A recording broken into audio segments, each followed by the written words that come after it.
अहमद बिलाल महबूब साहब, सवाल जो है वो मैंने पहले भी उठाया है, वही सवाल आपकी खिदमत में पेश कर रहा हूँ कि फ़र्ज़ करें कि पाकिस्तान की आला अदलिया जो है वो 8 फरवरी के इंतखाबात में बेकायदगियों की तहकीकात के लिए कोई कमीशन बना देती है और फिर कमीशन जो है वो इंक्वायरी करता है और उसके बाद कमीशन कहता है हाँ जी कुछ हलकों में या काफ़ी हलकों में इर्रेगुलरिटी हुई है, बेकायदगी हुई है।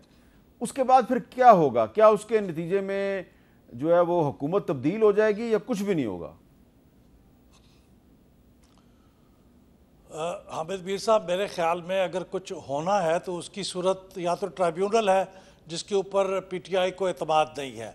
दूसरी सूरत यह है कि 2013 के इंतखाबात के ऊपर एतराज़ात जब हुए थे तो इन्होंने एक ख़ास बिल पास किया था पार्लियामेंट के अंदर जिसके तहत एक कमीशन फॉर इंक्वायरी बना था जो उस वक्त serving chief justice of Pakistan थे उनकी सरबराही में। और इसी किस्म का मेरे ख्याल में एक कानून नासरुल मुल्क साहब, तो इनको चाहिए ये कि उसी तरह का एक कमीशन के ऊपर इत्तफाक राय पैदा करें। जो बातचीत होनी है हुकूमत और अपोजिशन के दरमियान वो असल में इस चीज़ पे होनी चाहिए कि क्या वो कमीशन बनाने के लिए तैयार हैं, वो कमीशन बाइख्तियार हो और उसी एक्ट के अंदर ये बात लिखी वो हो कि अगर कमीशन ये फैसला दे देगा कि यहाँ पे धांधली हुई है तो हुकूमत मुस्ताफ़ी हो जाएगी और उसको नतीजे में नया इंतखाबात कराए जाएंगे। ये बात इत्तफाक राय से अगर एक बिल में होगी तो फिर ही कोई ब्रेक थ्रू हो पाएगा, वरना मेरा नहीं ख्याल कि अदालत के कायम करदा किसी कमीशन के ज़रिए से या हुकूमत तहलील हो सकती है। फाइंडिंग आ भी जाए, मेरे ख्याल में ऐसा नहीं हो सकता। मैं माहिर कानून नहीं हूँ, ये माहिरीन कानून है, ये बता सकते हैं, लेकिन सही रास्ता वही है जो 2013 के बाद एक कमीशन बनाने के लिए इख्तियार किया गया था। लेकिन वो अगर आपको याद हो तो उस कमीशन के सामने मैं भी पेश हुआ था, मेरे से भी पूछा गया कि जी आपने अपने टीवी प्रोग्राम में धांधली की जो तफसीलात पेश किए हैं, जो आपने एविडेंस पेश किया है, तो वो कहाँ से आई। और फिर वकीलों ने मुझसे पूछा कि सोर्स भी बताएं।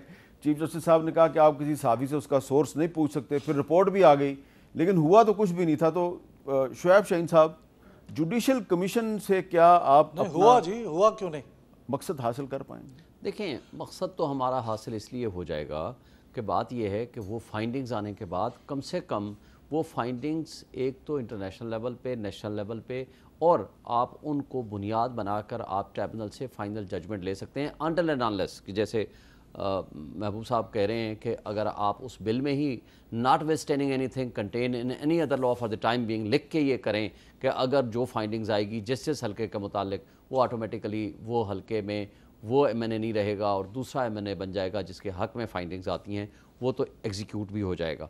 और अगर फ़र्ज़ करो ऐसा नहीं होता और पुराने उसी लॉ के तहत कमीशन बनता है या वो सुप्रीम कोर्ट कमीशन बनाती है, लेकिन फिर उन फाइंडिंग्स के ऊपर सुप्रीम कोर्ट चाहे 184(3) की प्रोसीडिंग्स और रेड विद आर्टिकल 187 वो उनको फारिग कर सकती है और सुप्रीम कोर्ट सब्सिट्यूट कर सकती है अपनी फाइंडिंग्स को और उन लोगों को वो हक वापस दिला सकती है, क्योंकि ये अवाम का हक है। ये सिर्फ पीटीआई का या मेरा आपका सिर्फ हक नहीं है, ये अवाम का हक है, हक हुक्मरानी। वो किसको अपना नुमाइंदा मुंतखब करना चाहते हैं, ये पूरे 25 करोड़ अवाम का हक है। और उसके ऊपर जब डाका डाला जाएगा, इससे ज़्यादा important question of law involving fundamental rights और नहीं हो सकता। मेरा ख्याल इस वक्त जिम्मेदारी है सुप्रीम कोर्ट की। हमारा 8 फरवरी के ऊपर पटिशन हमने फौरी तौर पर फाइल की है, आज तक उसकी पटिशन नहीं लगी। इमरान खान साहब ने भी उसके बारे में फाइल हुई थी, हमारी हुई है मेरे ख्याल हफ्ते 10 दिन के अंदर 15 दिन में हो गई थी, यानी कि उसको तकरीबन 2 महीने हो गए, उससे ज़्यादा हो गए होंगे। देखिए ना, मार्च, अप्रैल, मई, जून ख़त्म होने वाला है, 4 महीने होने वाले हैं आई थिंक, और वो अभी तक हेयरिंग शुरू नहीं हुई, पहली हेयरिंग भी नहीं हुई। अच्छा ताहिर साहब, ये बताएं कि आज जो मखसूस नशस्तों का केस है उसकी सुप्रीम कोर्ट में समाअत हुई है। मैं अवॉइड करता हूँ ज़ेर समाअत मुकदमात के मेरिट्स और डीमेरिट्स पे गुफ्तगू नहीं करता, लेकिन मुझे ये बताएं कि इसकी अहमियत क्या है। फ़र्ज़ करें कि इसमें भी अगर पीटीआई को कोई रिलीफ मिलता है तो जो मखसूस नशस्तें बाकी पार्टियों को दे दी गई हैं वो वापस हो जाएंगी, तो इससे कोई आपकी हुकूमत को नुकसान तो नहीं होगा? सर, एक तो अहमद मीर साहब, हमारी हुकूमत को कोई नुकसान नहीं होगा। दूसरे नंबर पे ये जो फैसला एज ए लॉयर कह रहा हूँ, मुझे नहीं पता सुप्रीम कोर्ट का, बिकॉज द केस इज सब जुडिस, what will be the decision और कितनी रेशो के साथ फैसला आता है, लेकिन इनके पास कोई अखलाकी जवाज़ ही नहीं है सीटें मांगने का, क्योंकि ये किसी पार्टी के निशान पर इन्होंने इलेक्शन ही नहीं लड़ा। और आर्टिकल 104 इलेक्शन एक्ट का जो है इनको पता, वो कहता है कि आपने इलेक्शन से पहले फरिश्ते जमा करानी है, और हमारी स्क्रूटनी होती है उन सब की भी, और उन पर भी 62-63 जो आइन का आर्टिकल है उसके मुताबिक स्क्रूटनी होती है। वो सारा प्रोसेस ही नहीं हुआ सर।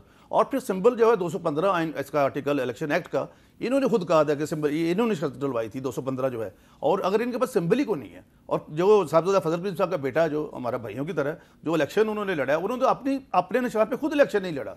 इनके पास था कि ये किसी ऐसी जमात के साथ चले जाते जिस तरह अलामा नासिर थे, जिसने एक भी सीट अगर अपने निशान पे जीती तो फिर इनके लिए मुश्किल नहीं था। जो उन्होंने एफिडेविट दिया वहाँ पे, वो दिया उन्होंने पीटीआई का, और जब ये इलेक्शन में बहुत शामिल हुए तो वो सुन्नी इत्तेहाद में शामिल हो गई। अच्छा, ज़रा शुएब साहब आप अपना एक्सपीरियंस बताएं हमें कि आप बल्ले के निशान पर इलेक्शन लड़ना चाहते थे, क्यों नहीं लड़ सके आप बल्ले के निशान पर? हमसे छीन लिया गया। लेकिन वो तो जो सुप्रीम कोर्ट का फैसला था, ठीक है, सुप्रीम कोर्ट का फैसला आया नहीं, पहले इलेक्शन कमीशन का फैसला आया। जिस वक्त हम इंतखाबी निशान सर्टिफिकेट देना था, उस वक्त तक इलेक्शन कमीशन ने कहा जी आप नहीं दे सकते, क्योंकि आपका इलेक्शन ही दुरुस्त नहीं हुआ, लिहाजा आपकी पार्टी इलेक्शन नहीं लड़ सकती, सिंबल नहीं ले सकती। लेकिन हम तो कागजात में पीटीआई लिख चुके थे, एफिडेविट डिक्लेरेशन सब कुछ दे चुके थे, हम पीटीआई की तरफ से इलेक्शन। एतराज़ ये किया गया था कि आपकी पार्टी में इलेक्शन जो है उसमें सब बिला मुकाबला मुंतखब हो गए। बिला मुकाबला सारी पार्टियां बिला मुकाबला मुंतखब हो गई। 3 इलेक्शन हमने कराए, तीनों के ऊपर अभी जो लास्ट इलेक्शन हुआ है उसके ऊपर भी अभी तक हमें सर्टिफिकेट नहीं मिला। हमें तो कहा गया, हम तो अपना पीटीआई का सर्टिफिकेट लेकर गए, हमें आरओ ने कहा कि आपका गौहर तो चेयरमैन ही नहीं है, आपका कैसे सर्टिफिकेट हम एक्सेप्ट कर लें। उधर से सुप्रीम कोर्ट ने उसको स्टैंप कर दिया कि नहीं जी आप तो इलेक्शन, आपको सिंबल मिल नहीं सकता। अच्छा, हमें नहीं मिल सकता, हमने नजरियाती का कोशिश की, नजरियाती वाले के साथ 2 मामला आता है, आधे घंटे के अंदर इलेक्शन कमीशन ने कह दिया इनका नजरियाती का टिकट एक्सेप्ट ना किया जाए। आपको पता है बाद में 3 घंटे के बाद, 2 घंटे के बाद उसको उठा कर ले गए, किडनैप किया और जाकर के प्रेस कॉन्फ्रेंस करा दी। दोनों सूरतों में भी वो भी टिकट एक्सेप्ट नहीं हुआ, हमें डिक्लेयर कर दिया गया आप आजाद हैं। मेरा और सलमान अकरम इलेक्शन कमीशन ने आपको डिक्लेयर कर दिया। हाँ। मेरा और सलमान अकरम राजा का पहले दिन से यह मौकफ था कि हमें अगर सिंबल नहीं भी मिला तो मगर हम हैं पीटीआई के नॉमिनीज हैं, पीटीआई के टिकट होल्डर हैं, पीटीआई एक रजिस्टर्ड पार्टी है, हम उनके नुमाइंदे।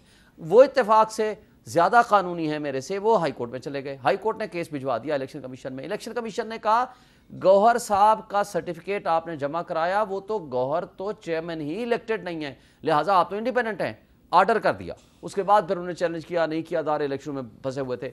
मगर बात यह है कि हम खुशी से इंडिपेंडेंट हुए, पहली बात तो ये। दूसरी बात, सुन्नी इत्तेहाद काउंसिल के जो चेयरमैन हैं उन्होंने लिख के दिया कि मैं सुन्नी इत्तेहाद काउंसिल का चेयरमैन हूँ, उसकी तरफ से लड़ रहा हूँ, लेकिन अलायंस है, मैं इत्तेहादी हूँ पीटीआई का। उन्होंने भी वही बात काम किया, उन्होंने कहा जी नहीं आपको एक्सेप्ट नहीं करते।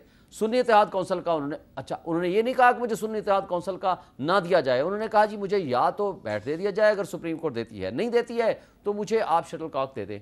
वहाँ आज जो बात चल रही है मुस्तकिल, वो कहते हैं उसने कब कहा है कि मुझे आज़ाद इलेक्शन लड़ाया जाए, वो तो एक अपनी पार्टी के चेयरमैन थे। मैं जरा नाज़रीन को बता देता हूं कि आज सुप्रीम कोर्ट में जो हुआ, मैं पूरी आपको डिटेल तो नहीं बता सकता, लेकिन चंद जो अहम नुकात हैं कि इस केस में जो साहबजादा हामिद रज़ा साहब हैं उनके बारे में कहा गया कि कागजात नामजदगी में उन्होंने कहा कि मैं तहरीक इंसाफ नज़रियाती के साथ हूँ और उन्होंने बतौर आज़ाद उम्मीदवार इंतखाबात में हिस्सा लिया।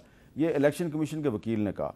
तो जिस पर चीफ जस्टिस ने पूछा कि जिस पार्टी का सर्टिफिकेट लाया गया उम्मीदवार को उस पार्टी से तस्वुर क्यों नहीं किया गया, तो वकील इलेक्शन कमीशन ने जवाब में कहा कि अगर डिक्लेरेशन और सियासी वाबस्तगी मैच ना करे तो उम्मीदवार आज़ाद होता है। जस्टिस आयशा मलिक साहबा जो है उन्होंने कहा कि उम्मीदवार तो कह रहा है कि मैं सियासी जमात से मुंसलिक हूँ, उम्मीदवार ने तो नहीं कहा कि मैं आज़ाद हूँ। जस्टिस जमाल मंदोखेल ने कहा कि इस कानून के तहत इलेक्शन कमीशन किसी को आज़ाद उम्मीदवार करार दे सकता है। फिर मुनीब अख्तर साहब पूछ रहे हैं कि उम्मीदवारों को इलेक्शन कमीशन ने आज़ाद डिक्लेयर किया, अब जब उम्मीदवार अपनी पार्टी में शामिल होना चाहता है तो इलेक्शन कमीशन उनका मजाक उड़ा रहा है। और फिर अतर मिनल्ला साहब ने कहा क्या ऐसा माना जाए कि पीटीआई को इंतखाबात से बाहर किया गया। तो ये जो जजेस के रिमार्क्स हैं, इससे आप को ये एक आइडिया हो जाता है कि जो केस की हेयरिंग हो रही है वो किस तरफ जा रही है।